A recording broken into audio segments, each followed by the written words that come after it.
ఈరోజు మన ప్రియులు ఎన్నిల చెన్నయ్య గారి యొక్క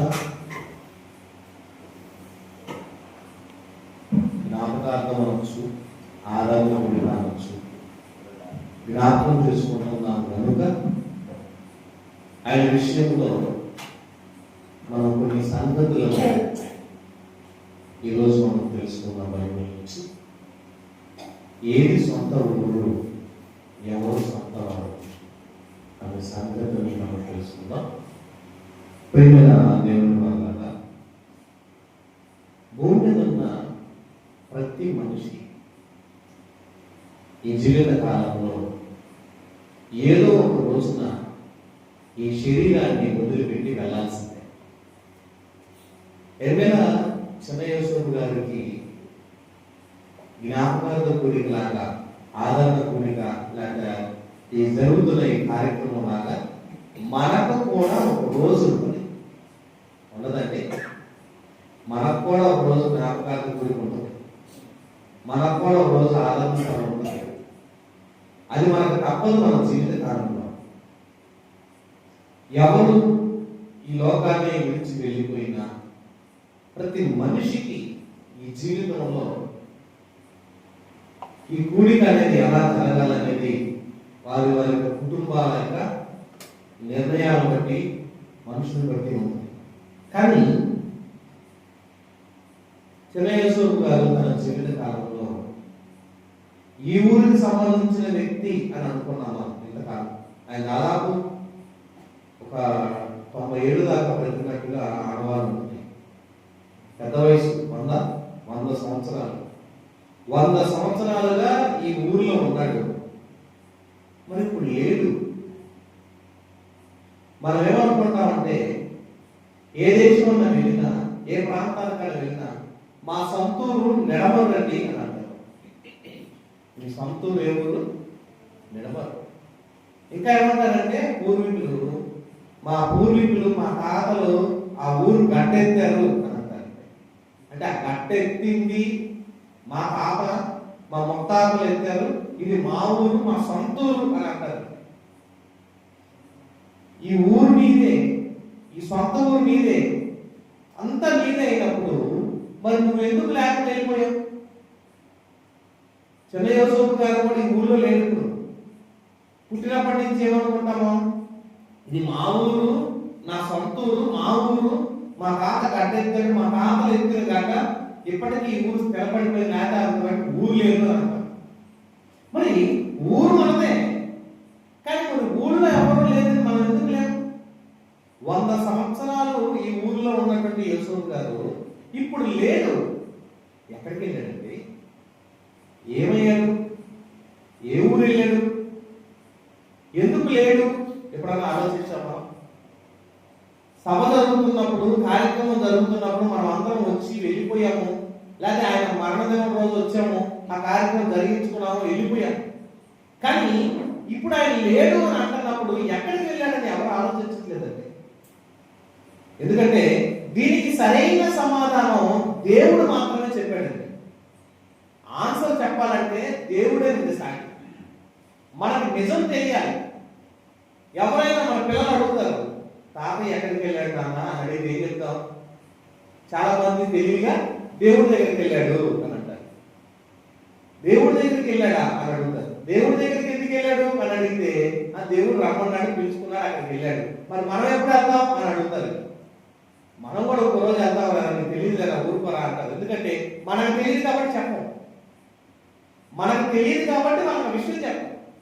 కానీ ఈ భూమి మీద ఉన్న ప్రతి మనిషి మరొక ఊరు వెళ్తున్నప్పుడు మరి మన ఊరు ఇది కాదా?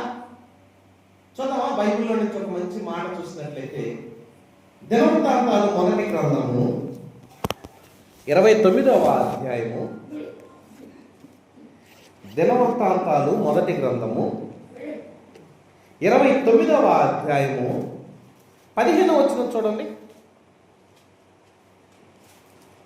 దినవృత్తాంతాలు మొదటి గ్రంథము 29వ అధ్యాయము 15వ వచనంలో ఒక మంచి మాట అంటున్నాడండి. మా పితరులందరి వలనే. ఏమంటున్నాడండి? మా పితరులందరి వలనే మా పితరులు అందరి వలనే మేమును నేనును ఈ ఈ సన్నిధిని మీ సన్నిధిని అతిథులమును అతిథులము పరదేశములై ఉన్నాము. పరదేశులమై ఉన్నాము. మా భూనివాసమును మా భూనివాస కాలము కాలము నేడయంత అస్థిరము. నేల అంతా అస్థిరము. అస్థిరం. నీ సన్నిధిలో మేము అతిథులం అని అంటున్నారు. అంటే భూమి మీద ఉన్నటువంటి మనం అంతా కూడా దేవుని సన్నిధిలో అతిథులం అంటండి. మన జీవితకాలం ఎంత ఉందంటండి? ఎక్కడికి వెళ్ళారు వీళ్ళంతా?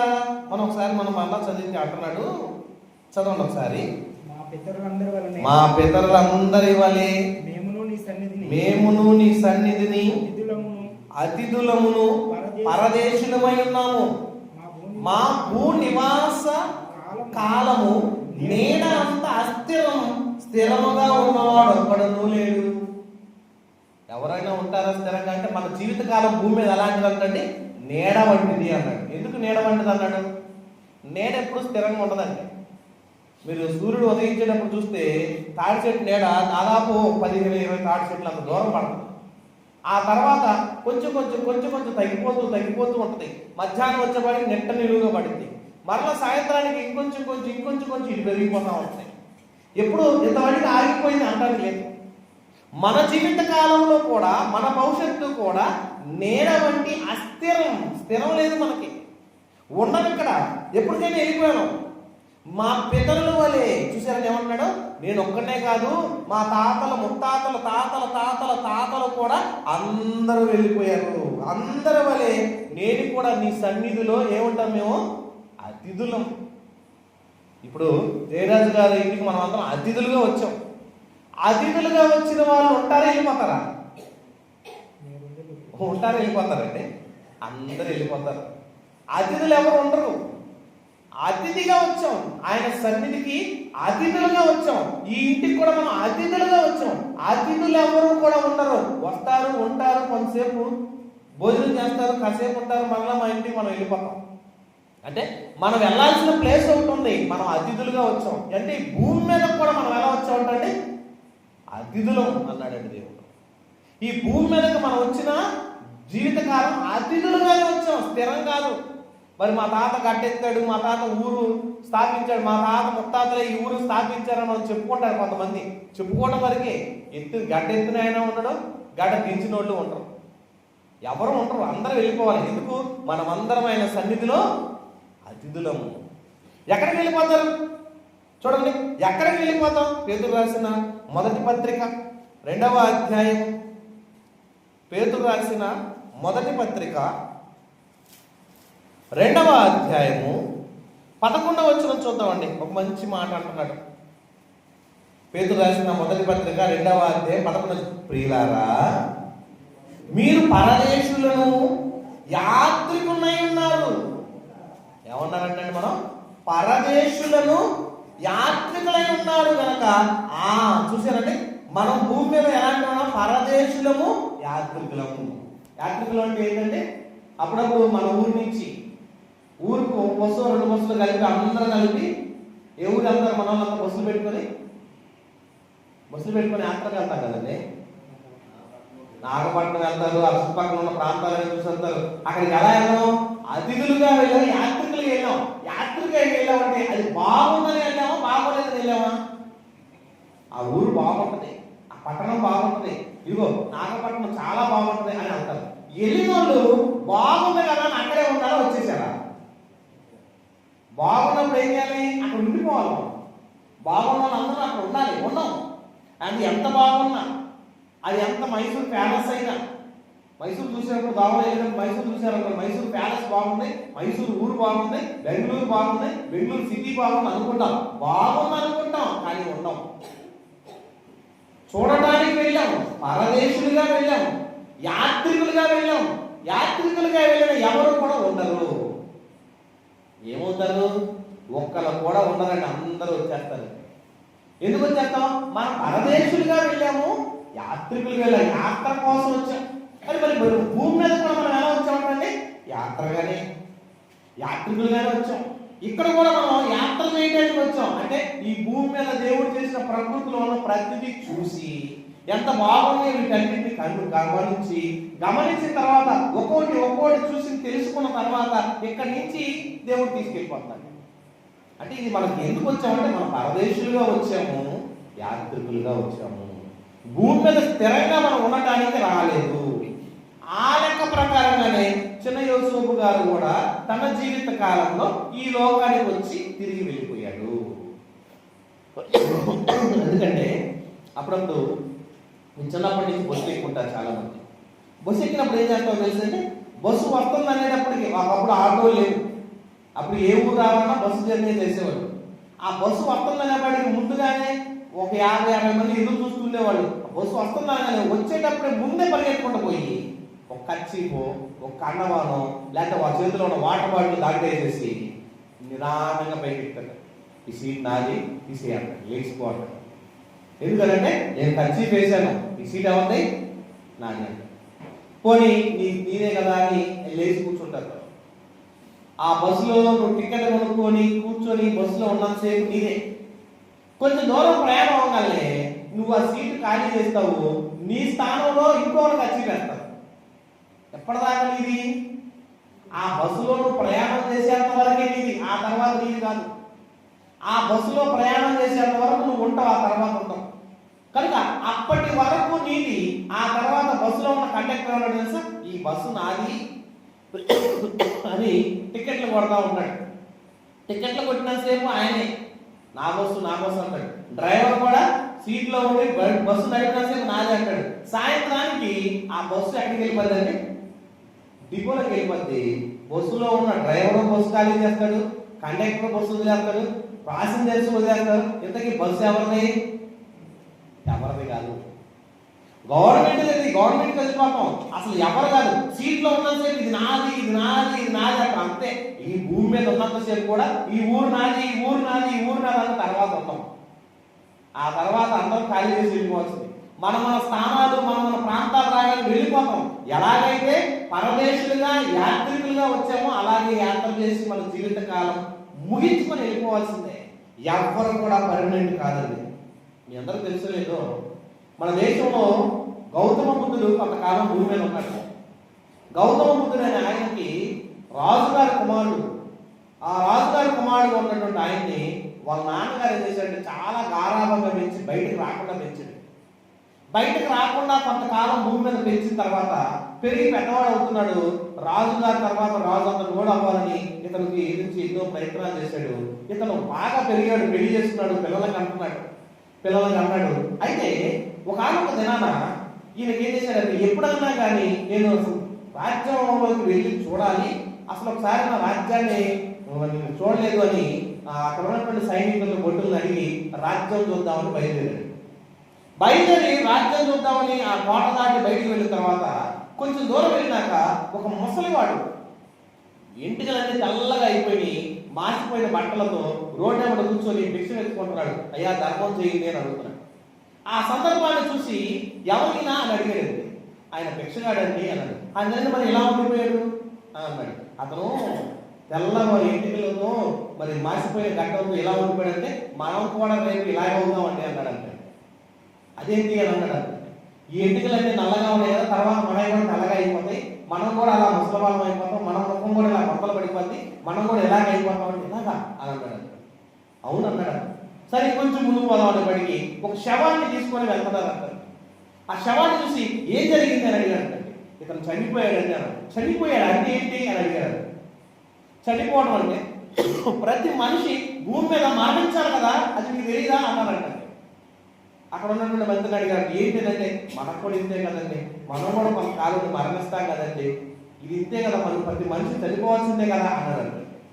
ఇంకా అతనికి ఆలోచన మారిపోయింది. ఇదేంటి, ఈ శరీరంలో కొంతకాలమైన మనం ఉండేది, తర్వాత మనం మరణించాలా, మనం కూడా ఇలా చచ్చిపోవాల్సింది కదా, ఇలా చచ్చిపోయినప్పుడు ఈ రాజ్యాలు ఎందుకు, రాజుగా ఎందుకు, పదవులు ఎందుకు, ఇవన్నీ నాకెందుకు అని ఇంటికి వెళ్ళి ఆలోచన చేసి, ఏది ఏమైనా సరే మరణం గురించి ఆలోచన చేసి నాకు రాజ్యం వద్దు, రాజు వద్దు, నేను ఉండను అని నైటే భార్యని పిల్లల్ని రాజ్యంలో వదిలేసి బోధవృక్షం కింద కూర్చొని బుద్ధుడిగా మారిపోయి అతను ఏం చేశాడు తెలుసండి, జ్ఞానాన్ని వెతకాలని, జ్ఞానం కోసం వెతకడానికి వచ్చేసాడు.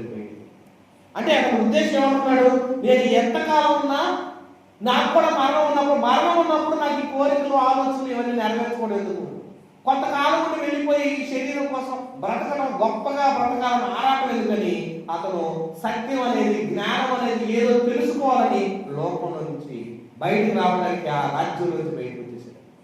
అంటే అతనికి ఏమర్థమైందంటే ఈ భూమి మీద మనం ఎంతకాలం నుండి వెళ్ళిపోయినప్పుడు మన బ్రతుకు ఇంతేనా అని అనుకున్నాడు.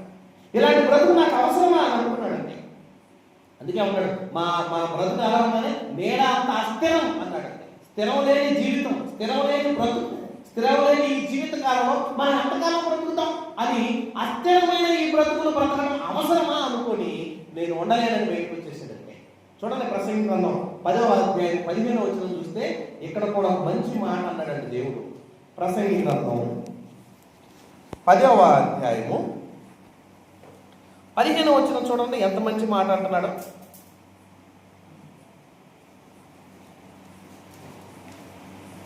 ఊరికి పోవు త్రోవ ఎరగని వారై బుద్ధిహీనులు తమ ప్రయాస చేత ఆయాసపడుదురు అంటున్నాడు.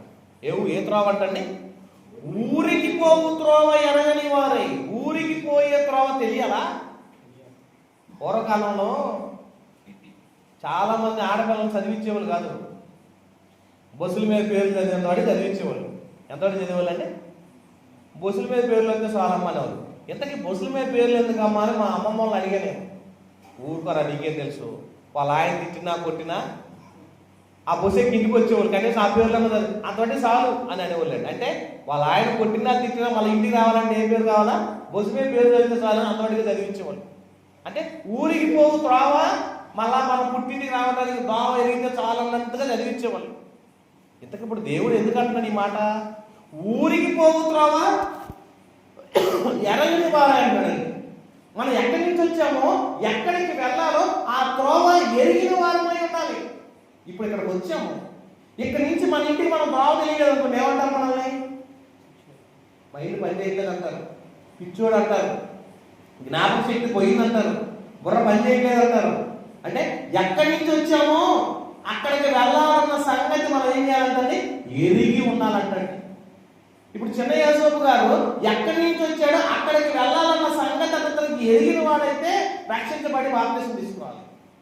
ఎరగని వారు మనం ఎరగలేదు అని అంటున్నాడు. మనం ఎరగని వారుగా ఉన్నామా? అవును. భూమి మీద మన బ్రతుకుల్లో ఎక్కడి నుంచి వచ్చామో, ఎక్కడికి వెళ్ళాలో ఎరగని దశలో ఉన్నాం. ఎరగలేదా? అవును, ఎరగట్లేదు. ఎందుకంటే మీ అందరూ తెలుసు, పులికాటి సరస్సు కానీ, కొల్లేరు సరస్సు కానీ, మరి లేకపోతే మన దగ్గరలో ఉన్న ఉప్పలపాడులో ఉన్నటువంటి చెరువు కానీ, ఈ చెరువులోకి మీరు వెళ్తే అక్కడ కొన్ని పక్షులు వస్తాయండి. ఆ పక్షులు ఏం చేస్తాయో తెలుసండి? ఎక్కడో నైజీరియా, సైబీరియా ప్రాంతాల నుంచి సుమారు 2000-3000 కిలోమీటర్ల దూరం ప్రయాణం చేసి మన ఇండియాలో ఉన్న మన ఈ ప్రాంతాల్లోకి వచ్చి నివాసం చేస్తాయండి. ఎందుకు వస్తే తెలుసా? ఇప్పుడు ఆ ప్రాంతాల్లో వాటికి విపరీతమైన చలికి గడ్డగట్టేస్తాయండి.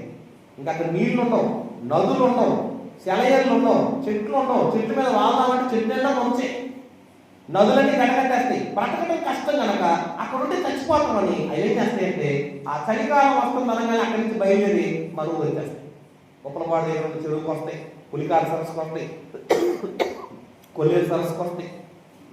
ఈ ప్రాంతాల్లో వచ్చేసి కొంతకాలం ఉంటాయండి. ఇక్కడ ఉండి పిల్లలు పెట్టిన తర్వాత గుడ్లు పెట్టి పిల్లలు చేసినాక మళ్ళా వేసవికాలం రాగానే ఏం చేస్తారు తెలుసండి? అక్కడ కూడా వేసవికాలం ప్రారంభం అవుతుంది అనగానే ఈ పిల్లలు తీసుకొని మళ్ళీ వెళ్ళిపోతాయి. చూడండి వాటి మైండ్ సెట్. 2000-3000 కిలోమీటర్ల ప్రయాణం చేసి, అంత దూరం నుంచి ప్రయాణం చేసి ఇక్కడికి వచ్చి గుడ్లు పెట్టి పిల్లలు చేసి ఆ పిల్లలు కూడా అక్కడ తీసుకెళ్తాయండి. దాని తలకాయ ఎంత ఉంటుంది? ఎంత ఉంటుందండి? కనీసం ఒక నిమ్మకాయ తలకాయ ఉంటుంది. ఆ నిమ్మకాయ తలలో దాని మెదడు ఎంత ఉంటుందో, బఠానీ ఎంత ఉంటుందేమో, లేదా ఒక శనగ ఎంత ఉంటుందేమో. ఇంత చిన్న మెదడులో, ఇంత చిన్న తలలో, ఇంత చిన్న మెదడులో ఉన్న దానికే ఆ ప్రాంతం నుంచి వచ్చాను అక్కడికి వెళ్ళాలని మళ్ళా తిరిగి ఆ ప్రాంతానికి వెళ్ళిపోతున్నాయి.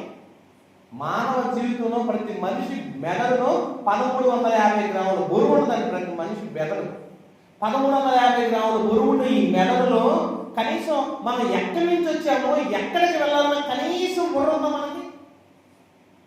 ఎవరికి ఆలోచించరండి. దేవుడు ఏమన్నాడు?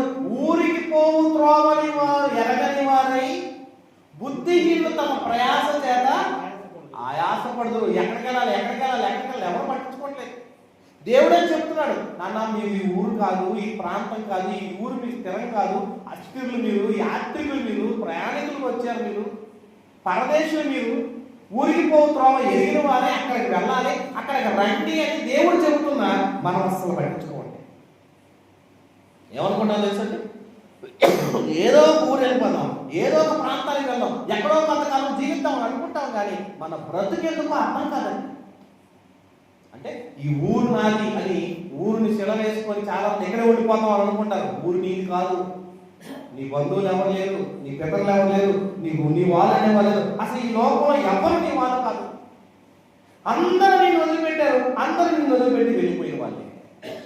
మరి ఊరు మన కానప్పుడు ఈ ఊరు నాది అనుకున్నా, నాది సొంత ఊరు అనుకుంటే ఎంతవరకు చెప్పండి? ఏది సొంత ఊరు? సొంత ఊరు అని మనం అనుకుంటాం, కానీ మన సొంత ఊరు అనుకుంటున్నాం, కానీ మన కాదు కదండి ఇది. ఎందుకంటే ఈ భూమి మీద నటించడానికి వచ్చాం, యాత్రికులుగా వచ్చాం. అప్పుడప్పుడు సినిమాలో నా యాక్టర్లో పోషిస్తుంటారు పాత్ర. ఏమన్నా తెలుసండి? ఒక రిక్షా పాత్ర వేస్తే రిక్షా వాడుగా పాత్ర వేస్తారు, ఒక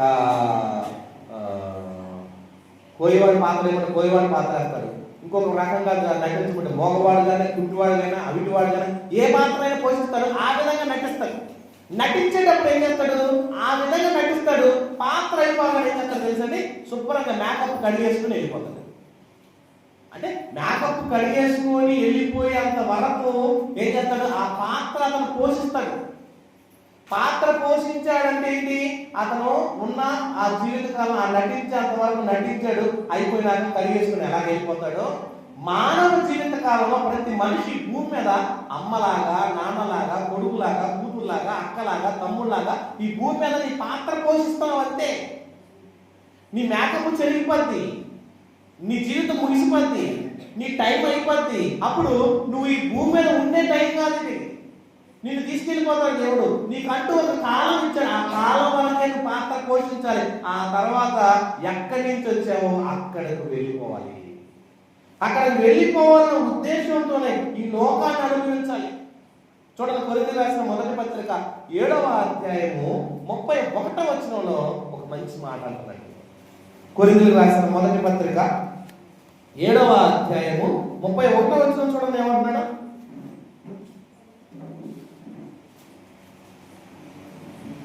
ఈ లోకము అనుభవించువాడు అమితముగా అనుభవించవలను. అమితముగా అనుభవించినట్లు ఉండవలను. ఎలయనగా ఈ లోకపు నటన గతించుచున్నది. చాలండి. ఈ లోకమును అనుభవించు వారు అమితముగా అనుభవింపనట్టుండవలను. ఎలయనగా ఈ లోకమే నటన గతించిపోతుంది. లోకమే నటన. ఈ లోకమే సెట్టింగ్. సూర్యుడు సెట్టింగ్, చంద్రుడు సెట్టింగ్, భూమి సెట్టింగ్, భూమి మీద ఉన్నటువంటి చెట్లు సెట్టింగ్, ఈ భూమి మీద ఉన్నటువంటి పాత్రలన్నీ సెట్టింగే. ఆ సెట్టింగ్ లోకి వచ్చిన నువ్వు కూడా ఒక సెట్టింగే. నీ టైం కూడా అయిపోగానే, నీ పాత్ర కూడా అయిపోగానే దేవుడు స్టేజ్ దిగేమంటాడు. చూడండి, అప్పుడప్పుడు నాటకాలు వేసేవాళ్ళు. నాటకాలు వేసే టైంలో ఏం చేస్తారు తెలుసండి? ఓ పాత్రలో పాత్రదారులు అని పేర్లు రాస్తారు. ఎంత పెద్ద లిస్ట్ ఉంటుందండి. ఆ లిస్టులో ఉన్న వాళ్ళందరూ ఒకసారి స్టేజ్ ఎక్కరు. ఒక్కొక్కరు ఎక్కుతా ఉంటారు, ఒక్కొక్కరు దిగుతుంటారు, ఒక్కొక్కరు ఎక్కుతుంటారు, ఒక్కొక్కరు అయిపోయినట్టు మేకప్ కడిగేసుకుని వెళ్ళిపోతారు. మన పాత్ర కూడా భూమి మీద నటించే నటీనటులు లాంటి నటనే జీవితం. నటన అయితే ఈ లోకపు నటన ఏమవుతుందంట? నటించిపోతుంది. 100 సంవత్సరాలు నటించాడు భూమి మీద. ఎవరైనా? యోసేపు గారు ముందుగా కొడుకు పాత్ర పోషించాడు, ఆ తర్వాత తండ్రి పాత్ర పోషించాడు, ఆ తర్వాత తాత పాత్ర పోషించాడు, ఆ తర్వాత ముత్తాత పాత్ర కూడా పోషించాడు, ఆ తర్వాత అందులో మామ అయ్యాడు, ఆ తర్వాత వియ్యంకుడు అయి ఉంటాడు, అన్నదమ్ముల్లో ఒక అన్నగానో తమ్ముడుగానో అయి ఉంటాడు. ఈ పాత్రలన్నీ పోషించాడు. 100 ఏళ్ళు పాత్ర పోషించాడు. పాత్ర అయిపోగానే ఈ భూమిని వదిలిపెట్టి వెళ్ళిపోయాడు. ఏది సొంతూరు? మన సొంతూరు లేదండి. మన సొంతూరు అంటూ లేదు భూమి మీద. అసలు భూమే శాశ్వతం కాదు. లోకమే శాశ్వతం కాదు, లోకమే నటనాలయం, నటనలో ఉన్నది. ఈ నటన గతించిపోతుంది. గతించిపోతున్న ఈ నటనాలయం జీవితంలో మనం ఎంతకాలం ఉంటామంటే, అందుకని కొంతకాలం నుండి వెళ్ళిపోయేది ఇది. అందుకని వెళ్ళిపోయిన తర్వాత మళ్ళా నేను మీ ఇంటికి వస్తాను, మళ్ళా ఇంటికి వస్తానంటే ఇల్లు గుర్తు పెట్టదు. అసలు నిన్ను గుర్తుంచుకోదు ఇల్లు కూడా, నిన్ను మర్చిపోతుంది. చూడండి మాట యోబు గ్రంథం 7వ అధ్యాయం 9-10 వచనాలు చూస్తే ఒక మంచి మాట అంటున్నాడు. యోబు గ్రంథం 7వ అధ్యాయం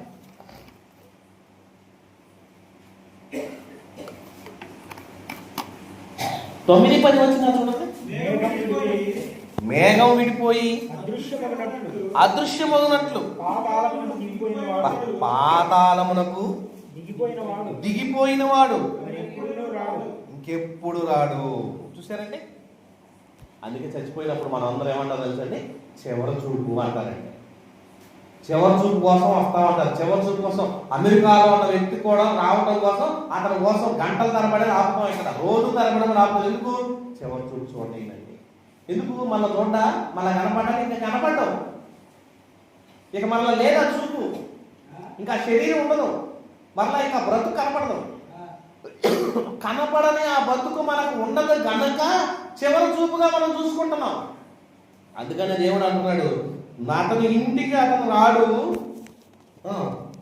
తర్వాత అతని మనసు మేఘం విడిపోయి అదృశ్యమైన పాతాళం దిగిపోయినాడు, మరి ఎన్నటికి రాడు. 10వ వచనం, అతను ఇక ఎన్నడూ తన ఇంటికి రాడు, అతని స్థలం అతన్ని మరలా ఎరగదు.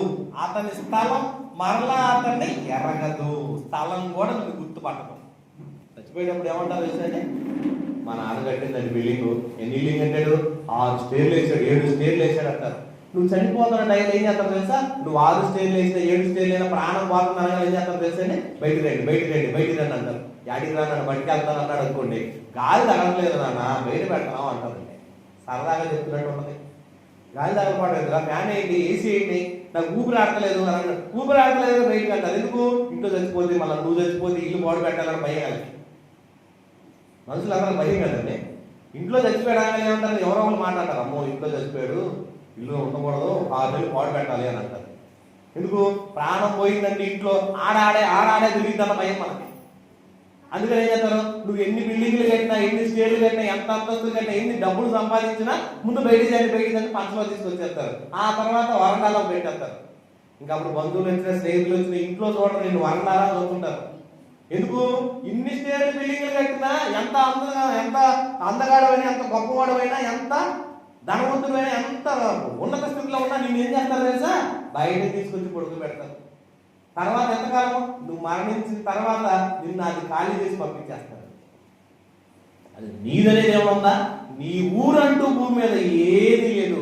నీ వారు ఎవరు మరి? ఇప్పుడేమన్నా, నా సొంత ఊరు అనుకున్న వాళ్ళు ఎవ్వరు కూడా నీ ఊరు కాదంటుంది, ఊరే నిన్ను మర్చిపోతుంది, నీ స్థలమే నిన్ను మర్చిపోతుంది. మరి సొంత వాళ్ళు ఎవరన్నా ఉన్నారా మనకి? అది కూడా ఆలోచించాలి కదండి. నా సొంతోళ్ళు ఉన్నారండి, నా వాళ్ళు ఉన్నారు, నాకు మంచి అతిథులు, నా వాళ్ళు నా కోసం ప్రాణం పెడతారు, నా కోసం అన్ని చేస్తారు, నా కడుపు పుట్టిన వారు ఉన్నారు, నా పిల్లలు ఉన్నారు, నా వారసులు ఉన్నారంటే, ఏ వారసుడైనా ఎవరైనా నిన్ను మరణించేంత వరకు ఇంట్లో ఉంచుకుంటారు. మరణించిన తర్వాత అందరూ ఏం చేస్తారండి, ఊరికి సాగనవుతారు. మంచంలో పడిపోయి ఊరుతో ఉన్నప్పుడు పెద్దవాళ్ళు ఇక్కడికి వెళ్ళినప్పుడు మాట డైలాగ్ మంచి మాట్లాడతారు తెలుసా, ఏంటైనా ఎలా ఉంది పెద్ద అయినా అన్నప్పుడు, ఏం చెప్తాంలే, ఊరు పొమ్మంటుంది, కాడి రమ్మంటుంది అని అంటారండి. అంటే ఏమంటారు, ఉన్నోళ్ళందరూ ఈయన ఎప్పుడు పోతాడా అనుకుంటుంటారు. ఈ సేవలు ఇలా చచ్చిపోతున్నాం, బతుకుంటాంతసేపు నీ బాధ అవుతారు, నీ పన్ను చేసుకుంటాం, ఎవరు బాధ ఉండదండి. 1, 2 అన్ని మంచం లేదు అనుకోండి, అప్పుడు మన పరిస్థితి ఏంటి, చచ్చినోడు కాదు, బతికినోడు కాదు. చచ్చినాడు పూర్తిగా చచ్చిపోతే బాధ లేదు కాదు, ఒక రోజు ఏది పారేసేవాళ్ళం. బతికినోడు కాదు, ఆయన పని ఆయన చేసుకుంటే చేయలేకపోతాడు. ఈ సేవ చేయలేకపోతాం అని అతను ముందు అనకపోయినా బయట అనుకుంటుంటారు. ఆ మాటలు అటు ఇటో తెలిసినప్పుడు అప్పుడు మాట ఏమంటుందో తెలుసండి, ఊరు బొమ్మంటుంది, కాడి రమ్మంటుంది అని అంటుంటారు. అది డైలాగ్ మానే ఉంది, కానీ ఏంటి, నువ్వు భూమి మీద ఉండకూడని దినములు వస్తాయి. మరి నీ సొంతోళ్ళు ఎవరు మరి? నీ భార్యకి వద్దు, నీ భర్తకి వద్దు, నీ పిల్లలకి అక్కర్లేదు, నీ అన్నదమ్ములకు అక్కర్లేదు, నీ రక్త సంబంధాలకు అక్కర్లేదు, అసలు నువ్వు ఉండటమే అవసరం లేదు. నీవు ఎప్పుడైతే శరీరాన్ని వదిలిపెట్టి వెళ్ళిపోయావో టక టక టక టక ఫోన్లు వెళ్ళిపోతాయండి. ఒకప్పుడు కబుర్లు వెళ్ళాయి, ఇప్పుడు ఫోన్లు నిమిషం ప్రకారం వెళ్ళిపోతాయి, ఫోటోలు వీడియోలతో సహా వెళ్ళిపోతాయి. రేపు పొద్దున 10 గంటలకు టైం అని పెట్టేస్తారు. ఏంటది? భూస్థాపన కార్యక్రమం. 10 గంటలకల్లా కందలకాడ వచ్చేసేది, కందలకాడ వెళ్ళిపోవచ్చు అని అంటారు. బంధువులు వస్తారు, స్నేహితులు వస్తారు, అన్నదమ్ములు వస్తారు. నా వాళ్ళు అనుకున్న వాళ్ళు ఎవరు నీతో ఉండరు, నిన్ను ఉంచుకోరు. మనం ఏమన్నాం? సొంత ఊరు రాదనుకున్నాం, ఊరే వద్దాంది. ఇప్పుడు నా సొంత వాళ్ళు అనుకున్నాం. సొంత వాళ్ళు అనుకున్న వాళ్ళు ఏం చేస్తారు తెలుసా? ఏడుస్తారు కసేపు పెడతారు. అన్ని తెప్పించారా అంటుంటారు, పెట్టి తెప్పించారా అంటారు, గుంట తీపిచ్చారా అంటుంటారు, పెట్టి తెప్పించారా అంటుంటాడు, పూలు తెచ్చారా అంటుంటాడు. పక్కన ఏడుస్తూనే ఉంటారు. ఈ తతంగం అంతా జరిగిపోతూనే ఉంటుంది. మళ్ళా ఏడుస్తూనే ఉంటాం. అందుకు మా బాడీ తట్టుకోలేదు. మనిషి పోయాడన్న ఏడుపు ఉంది, కానీ కార్యక్రమం చూడాలి కదండి, పట్టించుకోవాలి కదండి, తప్పదు కదండి అని అనుకుని అందరూ ఎవరి పనులు వాళ్ళు ముగించేసి అందరూ వచ్చారు అనగానే ఏం చేస్తారండి? ఇప్పుడు ఎంత మొదలు పెట్టండి అంటారు. ఏంటి? చక్కగా పైన డేట్ వేస్తారు, శుభ్రంగా కింద సెంటు పడతారు. పైన డేటు, కింద సెంటు. అయిపోయింది. ఒకేసారి కొత్త బట్టలు వేసేయండి అంటారు. మళ్ళీ వేసే బట్టలు ఉండవు కదా, ఒకేసారి పౌడర్ డబ్బా. ఒకప్పుడు కొద్ది పూసుకునే వాళ్ళం, ఈ పౌడర్ డబ్బా మొత్తం పోసేస్తారు మనకి. సెంటు చేసి అప్పుడు కొంచెం పూసుకునే వాళ్ళం. సెంటు చేసి మొత్తం పగల కొట్టి మరి మనకే పోసేస్తారు.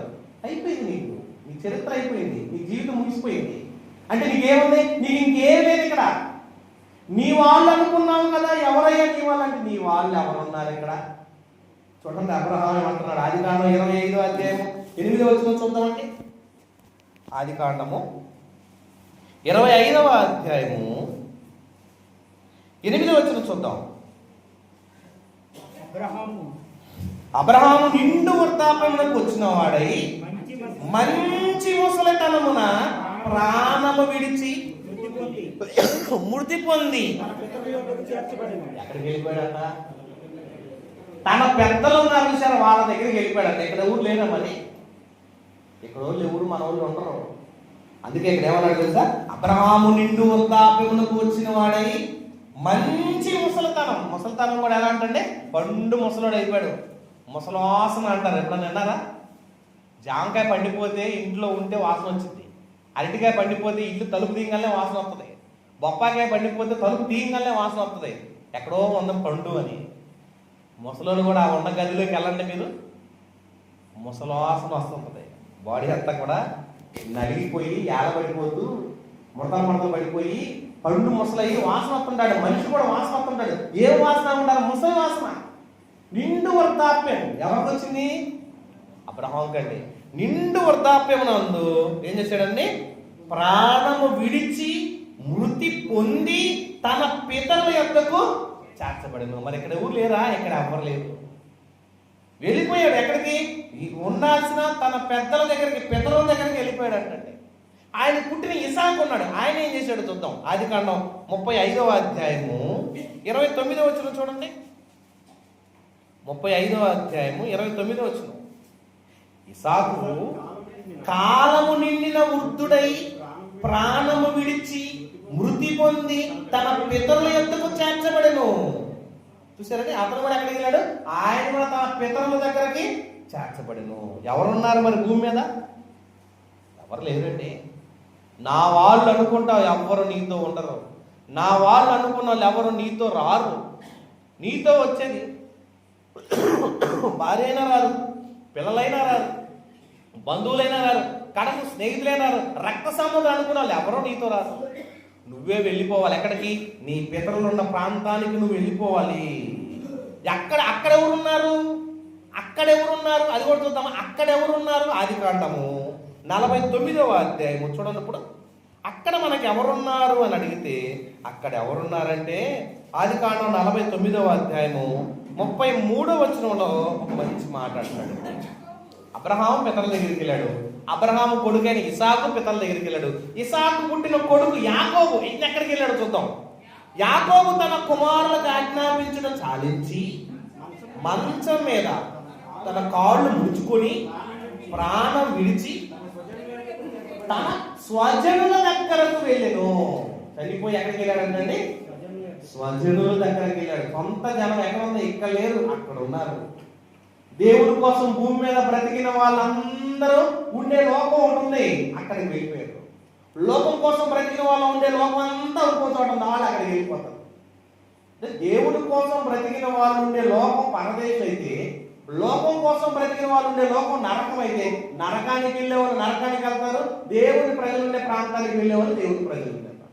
ఇప్పుడు యాకోబు ఎక్కడికి వెళ్ళాడు? తన స్వజనుల దగ్గరికి వెళ్ళాడు.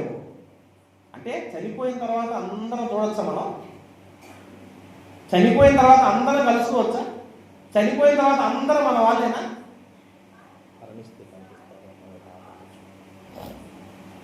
అక్కడికి వెళ్తే అందరూ కనపడతారు. ఇప్పుడు యేసోబు గారు, చిన్న యేసోబు గారు కూడా ఎక్కడ ఉన్నాడు? ఈ రెండు ప్రాంతాలు ఎక్కడైనా భద్రంగా ఉంటాడు. అక్కడికి వెళ్తే మనకు కూడా కనపడతాడు. మీ అందరూ తెలిసలేదు, ఒక తండ్రి దేవుడు నమ్మకపోతే ఇద్దరు పిల్లలు దేవుడు నమ్మారు.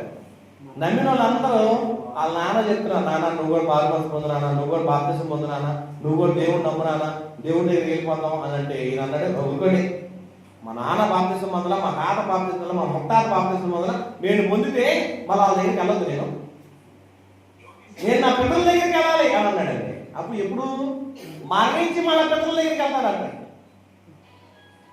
మరణించి నేను కూడా మా నాన్న మా తాత ముత్తాతలు నమ్మలేదు కాబట్టి అక్కడికి వెళ్ళిపోతానని అనుకుంటున్నాడు. అలా అనుకోకూడదండి. మనం కూడా ఎక్కడికి వెళ్ళాలి? మనము మన పితరులు అంటే ఎవరో తెలుసు? మన పితరులు అంటే దేవుడు నమ్మిన నీతిమంతులు, నీతిమంతులు ఉండే ప్రాంతం మన పితరులు. అలా ఉండి పితరుల దగ్గరికి వెళ్ళాలి. మన సొంత వాళ్ళంటూ భూమి మీద ఎవరు లేదండి. అపోస్తలుల కార్యములు 13వ అధ్యాయం 36వ వచనం చూస్తే మంచి మాట అంటున్నాడు. అపోస్తలుల కార్యములు 13వ అధ్యాయం 36వ వచనం చూస్తే ఇక్కడ అంటున్నాడు, దావీదంట దేవుని సంకల్పము చొప్పున తన తరంలో ఉన్న వారందరికీ.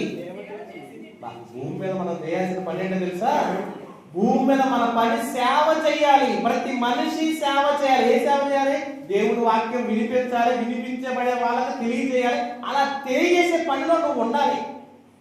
నిన్ను పుట్టించింది అందుకే. ఈ ఊరు మన కాదు, మన సొంత ఊరు అంటూ లేదు. సొంత ఊరు అని చెప్పుకుంటాం, ఉన్నాం. మన ఊరు మర్చిపోతే మన ఊరు మర్చిపోతాం, మనం మర్చిపోతాం. మన సొంత వాళ్ళు ఎవరైనా ఉన్నారా? సొంత వాళ్ళు అంటే ఎవరున్నారని ఉన్న వాళ్ళే తీసుకెళ్ళి మనల్ని బతుకుంటే ఒక ముద్ద, చనిపోతే ఒక గడ్డ అంటారు. బతుకుంటే ఏం చేస్తారంటే ఓ ముద్ద పెడతారు, చనిపోతే వచ్చిన వాళ్ళందరూ అక్కడ వచ్చిన వాళ్ళందరూ ఏమంటారు? సమాజ కార్యక్రమానికి వెళ్ళిన వాళ్ళందరూ ఊరకనే వచ్చేస్తారు. వెనక్కి వెళ్ళిన వాళ్ళందరూ గడ్డ వేసి రావాలి. చాలా మంది ఐదో సాంప్రదాయ ప్రకారంగా కట్టెలు పెట్టి తగలబెడతారు కదా. కట్టెలు పెట్టి తగలబెట్టినప్పుడు వారసుడు నువ్వు పెట్టేస్తాడు, మిగతా వాళ్ళు వచ్చేస్తారు కాదండి. వాళ్ళు కూడా ఒక పుల్లేసి వస్తారు అక్కడికి వెళ్ళి. అలాగే చిన్న చిన్న పుల్ల అక్కడ పడేస్తారు. ఆ పుల్లలు తీసుకెళ్ళి వాళ్ళు కూడా ఒక పుల్లేసి వస్తారు అక్కడ. ఎందుకు పుల్ల?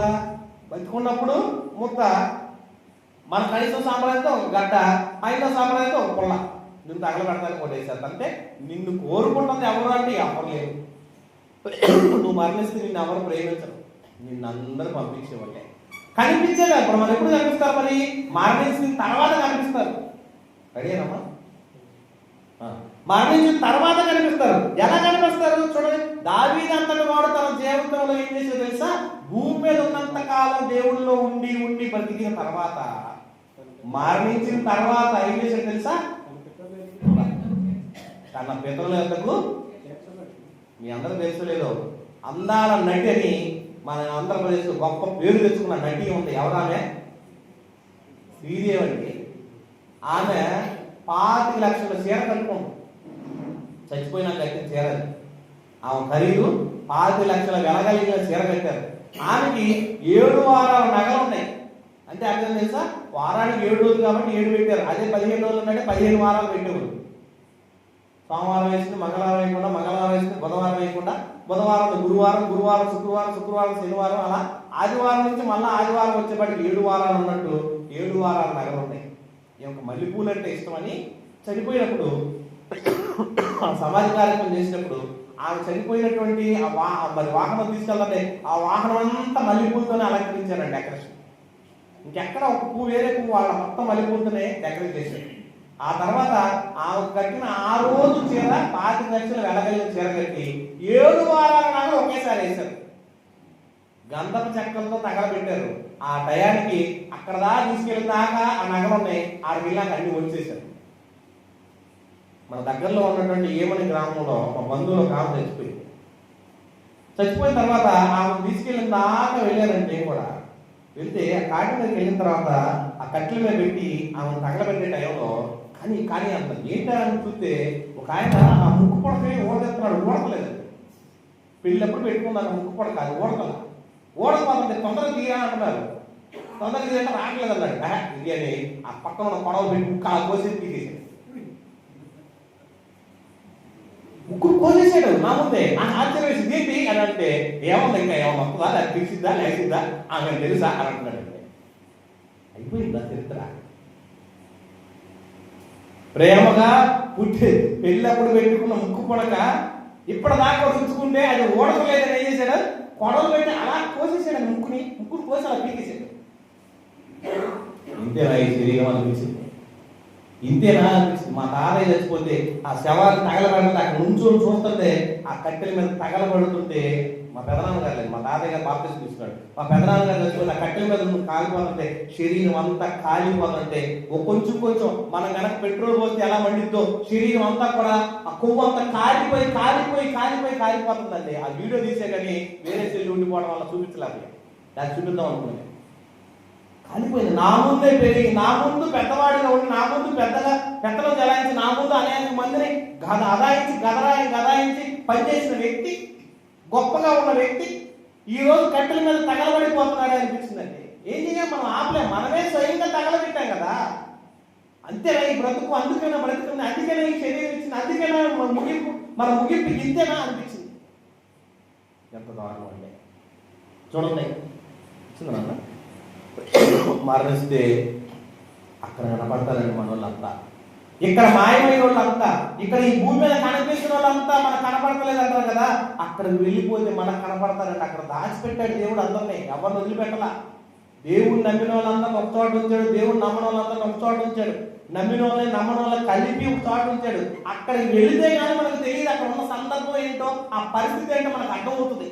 అది అర్థం అవ్వాలంటే మనం ఏం చేయాలి సార్? ఈ భూమి మీద దేవుని కొరకును బ్రతకాలి. దావీదు కూడా తన తరములో ఎంత చక్కగా రాశాడు చూడండి. తన జీవితకాలం, తన బ్రతుకున్న దినాలలో తన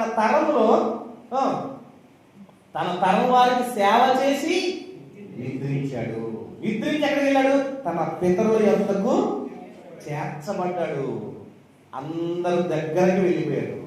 అక్కడికి వెళ్ళా కనపడ్డారు తన పితరులందరూ. మనకు కూడా కనపడతా అక్కడికి వెళ్ళి. చూడండి, ఒక పాట చూసి ముగించుకుందాం. ధనవంతుడు దూరము నుండి లాజరును చూచి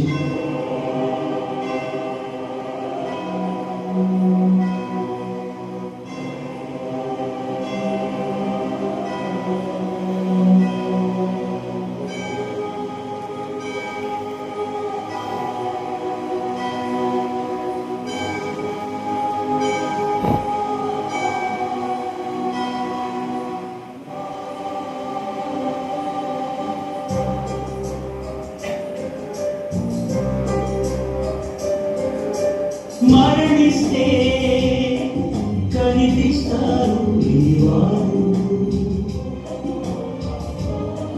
పాతాళంలో కనిపిస్తారు ప్రతివారు, ఎదురుగా చాలా దూరంగా ఎంతో కాలంగా ఆత్మల రూపంగా కనిపిస్తారు మరణిస్తే ప్రతివారు. పరదైసులో ఉన్నవారు కామనవారు, మరణిస్తే కనిపిస్తారు నీవారు, పాతాళంలో కనిపిస్తారు ప్రతివారు.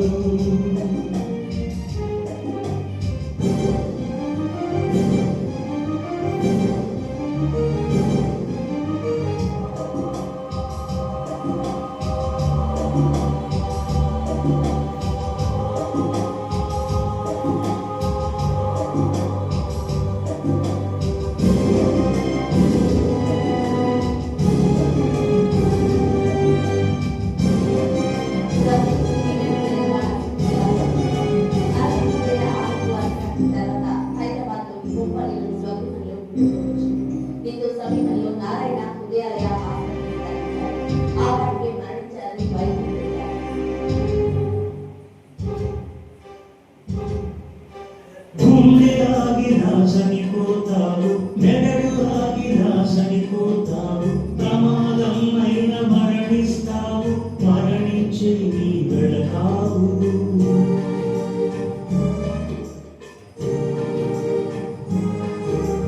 గుండె ఆగినా చనిపోతావు, మెదడు ఆగినా చనిపోతావు, ప్రమాదం అయిన మరణిస్తావు, మరణించే నీ వెళతావు. నీ మరణ దినము ఏ రోజు ముందు అది తెలియనే లేదుగా. ఏ వైద్యులైన ఏ మందులైన నిన్ను రక్షించలేవుగా. ముగించాలి అతనే నీ ఆత్మ చూస్తావు అప్పుడే. కను మూస్తే కనిపిస్తారు ఈ వారు, ఆ తాళంలో కనిపిస్తారు ప్రతి వారు. పసిపిల్లలు కడుపులో పెడితేనే పుట్టుతారు. అలాంటి పిల్లలు అనుకుని దేవతలు పట్టి అక్కడ చనిపోయి వారు చనిపోతున్నారు. ఇలాంటి ఊహించుకోవడం పసిపిల్లలు పడే వేదన జీవితం ఇలాంటి ఎంత చెప్పుకున్నా సరే పసిపిల్లలు మాత్రం మనం పంపించట్లేదు. రోజు కూడా పిల్లలు వేస్తారు, చదువుతున్న నడుస్తారు. ఇంట్లో అజాగ్రత్తలు, స్కూల్ పెట్టే నిర్లక్ష్యం, రోడ్డు మీద అడుగు పెట్టే మాట్లాడారు లేక చిన్న వయసులో చనిపోతావు, మధ్య వయసులో చనిపోతావు, ముసలైతే నువ్వు చనిపోతావు, మరణించే నీ వెళతావు.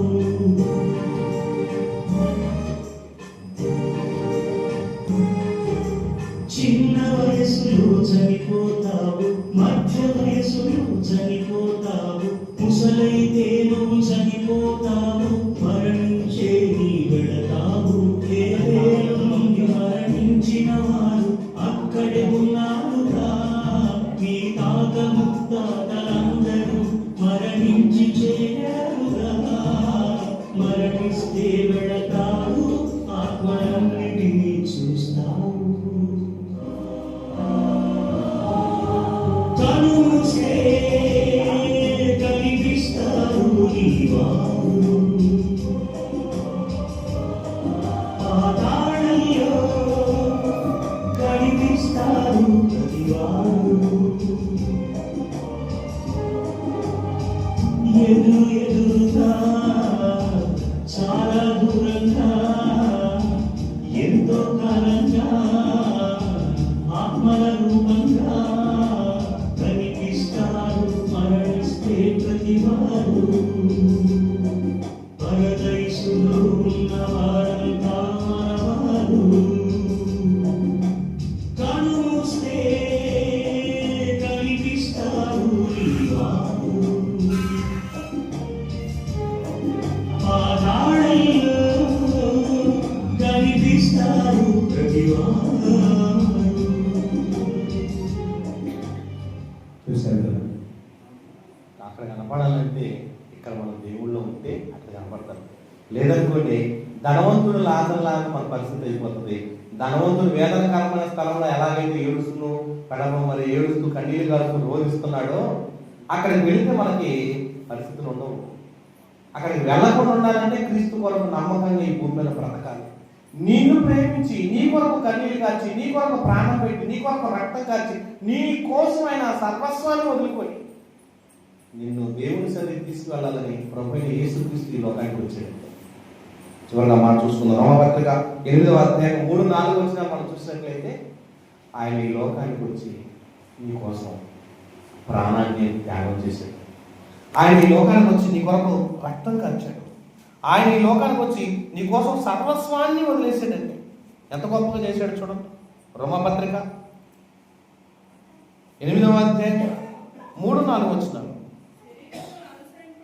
శరీరమును అనుసరింపక ఆత్మను అనుసరించి నడుచుకొనుచు మన యందు ధర్మశాస్త్ర సంబంధమైన నీతి విధి నెరవేర్చబడవలనని పాప పరిహారం నిమిత్తం దేవుడు తన సొంత కుమారుణ్ణి పాప శరీరాకారంతో పంపి ఆయన శరీరమందు పాపమునకు శిక్ష విధించెను. మన కోసం ఆయన్ని శిక్షించాడు, బలి చేశాడండి.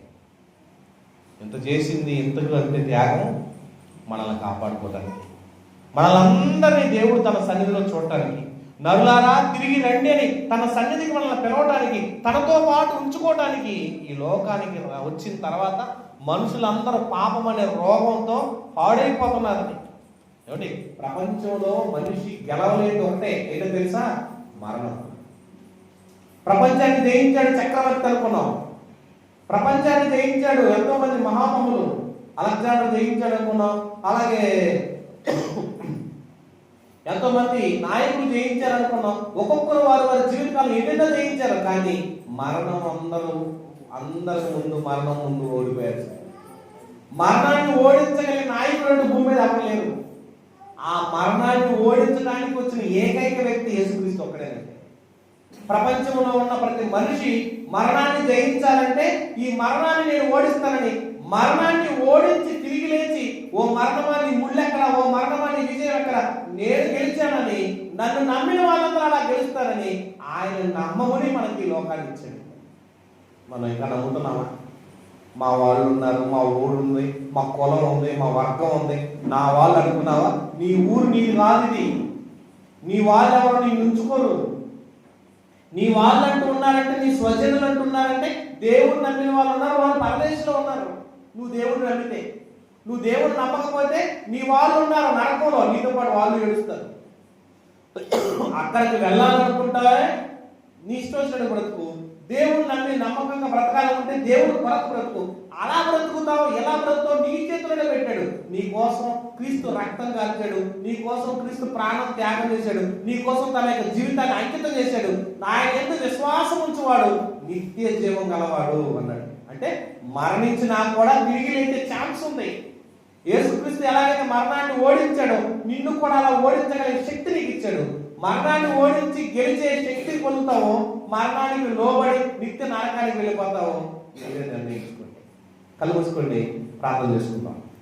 మహోన్నతమైన మా తండ్రి, జీవం కలిగిన మా దేవ, హితమైన మాటలు అపవాదు ఎత్తుకొని పోకుండా నీ బిడ్డల హృదయంలో ఫలించి అభివృద్ధి పొందలాగా సహాయం చేయండి తండ్రి. ఎమ్మెల్యే వచ్చిన యోసేపు గారు తన జీవిత కాలంలో 100 సంవత్సరాలు ఈ ప్రాంతంలో ఉన్నాడు. ఈ ప్రాంతాన్ని విడిచి వెళ్ళిపోయాడు. వెళ్ళిపోయిన ఆయన ఎక్కడికి వెళతారు అని కొన్ని సంగతులు మీ గ్రంథం నుంచి విన్నాం. మాది ఊరు కాదని, మాకంటూ సొంతం ఈ లోకంలో ఏమీ లేదని, మా వాళ్ళంటూ ఉన్నారంటే ఎవరూ లేదని, భూమి మీద ఉన్న భక్తులందరూ తన పిల్లల దగ్గరికి వెళ్ళారని నీ గ్రంథం నుంచి విన్నాం తండ్రి. మేము కూడా నీ కుమారుడు క్రీస్తుని నమ్మి ఆయన అంగీకరించి ఆయన యొక్క రక్తపక్షం కడగబడి పరిశుద్ధంగా తీర్చబడి నిత్య జీవానికి వారసత్వాన్ని పొందే శక్తిని మాకు ఇవ్వమని, ఇంతటి కార్యక్రమం ఎంతో మందికి స్ఫూర్తిదాయకంగా ఉండాలని, ఈ మాటలు వినిపించడానికి మా ప్రియులు పెద్దలు జయరాజు గారు ఈ ప్రాంతానికి మమ్మల్ని పిలిపించి నీ వాక్యాన్ని పట్టుకునే అదృష్టాన్ని మాకు కలగజేశారు. వారి కుటుంబాన్ని జ్ఞాపకం చేసుకోండి, ఆ కుటుంబానికి నెమ్మది ఇవ్వండి, ఆ కుటుంబంలో సమాధానాన్ని ఇవ్వండి, ఆ కుటుంబంలో ప్రతి ఒక్కరిని మీ స్వాధీనంలో భద్రపరచండి. యోసేపు గారి సంతతులు ఎంతమంది అన్నదమ్ములైతే ఉన్నారో వారి సంతతి అంతటిని మీరు దీవించి వారి కుటుంబాలను బహుగా ఆశీర్వదించి మీ నామ ఘనతకై సమస్తమును జరిగించమని, జరుగుతున్న కార్యక్రమాల్లో ఎటువంటి లోపాలు లేకుండా క్రమంగా మర్యాదలు జరిగించి మీ నామ ఘనతకై గొప్ప చేయమని మా అందరి కోసం కలవరిలో ప్రాణం పెట్టి తిరిగించిన క్రీస్తు వారి పరిశుద్ధ నామమున ప్రార్థిస్తూ వేడుకొంచున్నాము తండ్రి. అందరికీ